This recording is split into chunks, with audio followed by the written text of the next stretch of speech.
On today with somebody I've wanted to have a conversation with for a very long time, Miss Pamela Denise Long. She's a Newsweek contributor and a self-described radical Republican. How you doing today, Pamela? I'm doing great, Adrian. Good to talk with you. You as well. Thanks for joining me.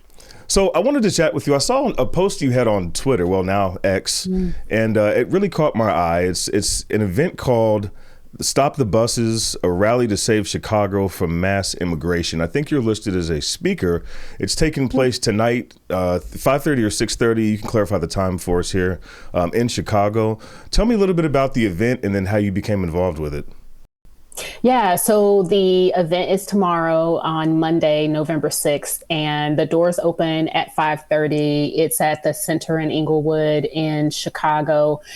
How did I become involved? My goodness, I've been writing for Newsweek for a little bit now, maybe a couple of years. And one of the pieces that I wrote was related to the Haitian border crisis. But then just, that moment in time, because the border crisis had been going on before the Haitians were there and the men on horseback and all of that stuff. But the article that I wrote was titled, "Should Black Americans Champion Immigration?" And from that article, I basically noted how the United States has a history in terms of immigration policy of looking elsewhere to serve the needs of the nation. And that just opened up writing that article just opened up a whole nother realm of advocacy, contacts, people reaching out with love and hate. And so through that, I ended up meeting the co-speaker, Mr. Roy Beck, who's the founder of Numbers USA. And since that time that folks introduced me to Roy after seeing the article, we've developed a friendship and a working relationship. And I really appreciate his work with his book, Back of the Hiring Line. So the whole goal of this is to really shine an additional spotlight on what's happening in Chicago and how Black Americans there are saying, not in my backyard, and they have every right to say that. So in your view, and this is obviously a very topical issue, we've seen tons of people being bused to cities like Chicago and New York from other areas. Just from like a sort of a 30,000 foot view, I mean, how is illegal migration to the United States harming Black Americans? Yeah, so such a good question, Adrian. We have known since really emancipation that immigrants who come into the nation aren't steeped in the history and legacy of the human and civil rights struggle of Black Americans. And with that, they bring their own anti-Black biases that show up in how they relate to us in many ways, in customer service interactions, in care-related interactions, in all types of sort of domains of human activity and decisions. In addition to that, proximate to emancipation, and Roy Beck's book talks about that in great detail. We see also that immigration affects the employment options of Black Americans. Even Niebuhr and some immigration moderation advocates back in the 2000s when Barack Obama was president, and even before that, talked about the impact that mass immigration, particularly illegal immigration, has on incarceration rates and unemployment of Black Americans. And so we've known this for a generation or more, and yet we continue to have these policies of open borders, more and more immigration that negatively affects all Americans, but disproportionately affects Black Americans.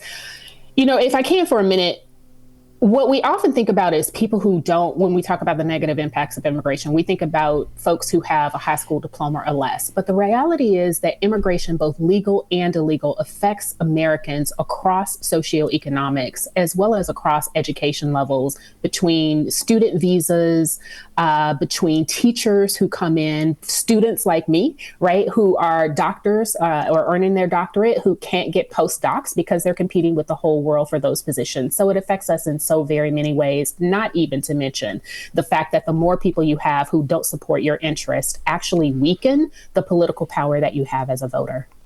So you said something that I haven't heard a lot of discussion about, which is the incarceration rates. How exactly is illegal migration to the United States having an impact in that particular area?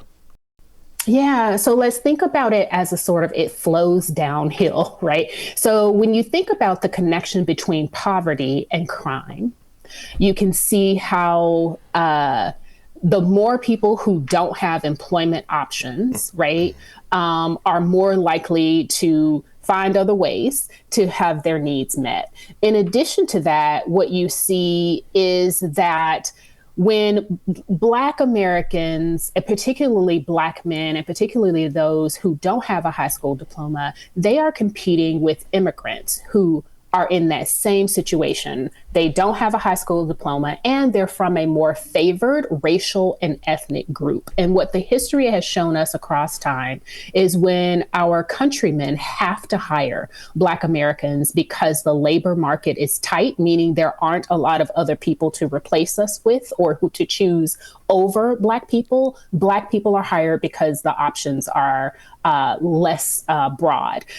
Those types of things absolutely affect both the health, wealth, and stability of families, as well as crime and how people have to, or perceive to, have to make their ends meet within tight labor markets, and particularly in urban areas.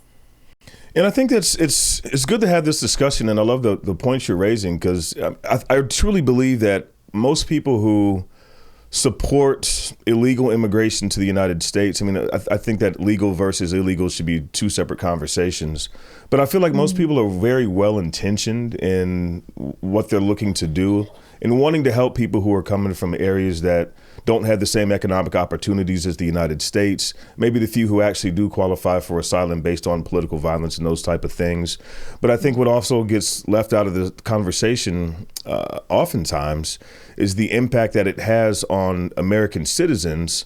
And, you know, even if for people who come here and cross our border or enter in some other way illegally, you know, we have to foot the bill for all of that. I mean, Right. As recently as a couple of years ago, illegal immigration cost the United States $150 billion a year. And this is before Joe Biden took office. Now, since he's been sworn in, I mean, we've had 10 million more illegals come across the border. So that cost is going to skyrocket.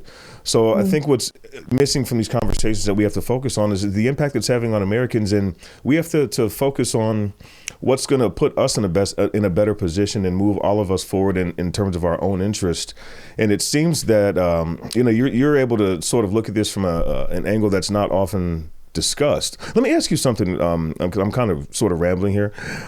There's a common trope right now among the political right, because these cities are getting devastated. Again, we mentioned Chicago, New York, liberal areas, and they're being bussed there by Republican governors, essentially. And a common trope among the political right now is, well, you know, you voted for this. And it's sort of said to malign certain demographics whenever something deeply unpopular happens. But again, migrants are being shipped from, Texas and Arizona and other areas. And I don't recall people in Chicago voting for Greg Abbott. I don't recall people in Chicago voting for Ron DeSantis. So what goes through your mind when you hear people blame the victims of these policies? Well stated. Wow. What goes through my mind is simplistic cookie cutter retorts and people who aren't willing to do the actual mental labor of understanding what's happening and expressing it in the way that you just did.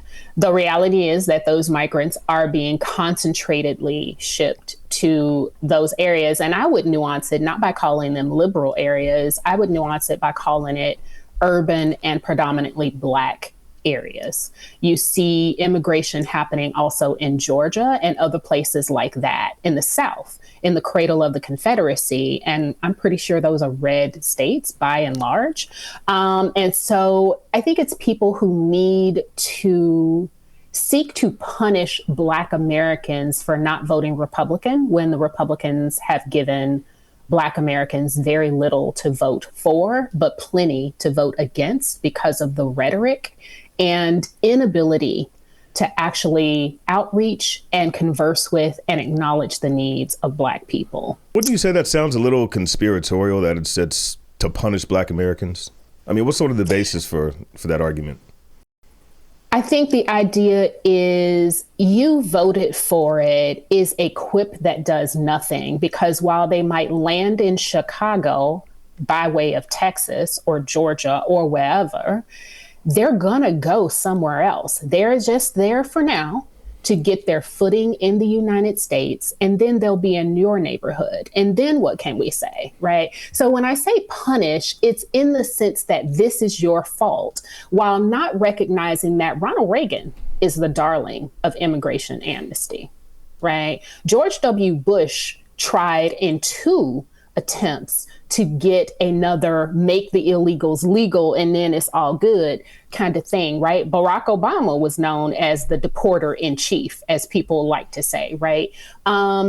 And so when we look to who has actually been the one who's greased the slopes for this onslaught, this never ending chain of illegal migrants, we can look to the Republicans. So should we say to Republicans or so-called conservatives that you voted for it, you started this, Reagan is the darling for that? And if we do say that, we're right. But at what point do we as Americans need to stop with the blame games and it's your fault and it's your fault as a citizen, and really start saying, what do we need to do together to save our nation and to unify our nation? And that kind of rhetoric is very not helpful. I would agree entirely. I think we have to be more solution focused when it comes to this, and not use this as just like we do with other issues is a basis for talking points that gets us clicks and views and doesn't really get anything accomplished. I mean, as we've seen in Chicago, people are in uproar over open borders and the impact it's having on their local communities. It seems that very few people in the political class actually care and are interested in solving this problem among Republicans and Democrats. I mean, Republicans had the White House, the House, and the Senate very recently when Trump got elected back in 2016 and did absolutely nothing to solve this issue. So why do you think it is that so many politicians are completely unresponsive to their constituents when their constituents are very clear about what their communities need and what their communities want?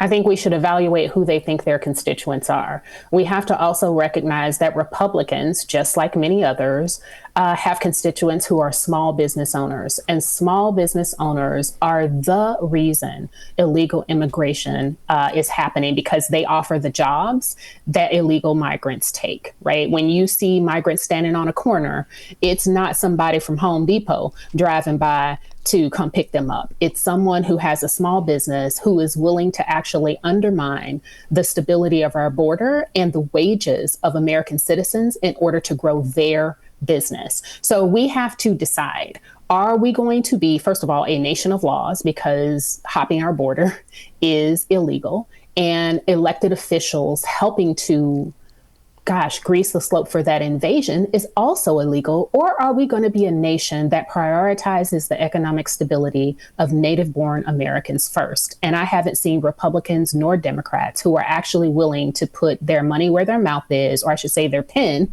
where their mouth is, and do what needs to be done to make that happen. H.R. 2, which folks just passed in the House, is a great start to that, but it's many generations too late. So for anybody who's going to come out tomorrow, and if you're watching this video, it's going to air Monday, so tonight, I guess. What is sort of what can they expect to see at this particular rally? Yeah. So everybody come out, show a force in numbers. We are going to do some civic education around how immigration affects Black Americans, the history of that. Roy will share, of course, the 200-year history that he as a journalist has curated into his book, Back of the Hiring Line. I'll talk about my experience as to waking up to the impacts of mass immigration on Americans and Black Americans in particular. We're going to also have some calls to action for folks that are happening at national, state, and local levels. And in addition to that, in real time, we're going to connect people so that they can send a message to their elected officials related to this immigration crisis and how it needs to end. Awesome. Well, thank you so much for joining me. I appreciate your time. I appreciate the conversation. Good to see you, Adrian.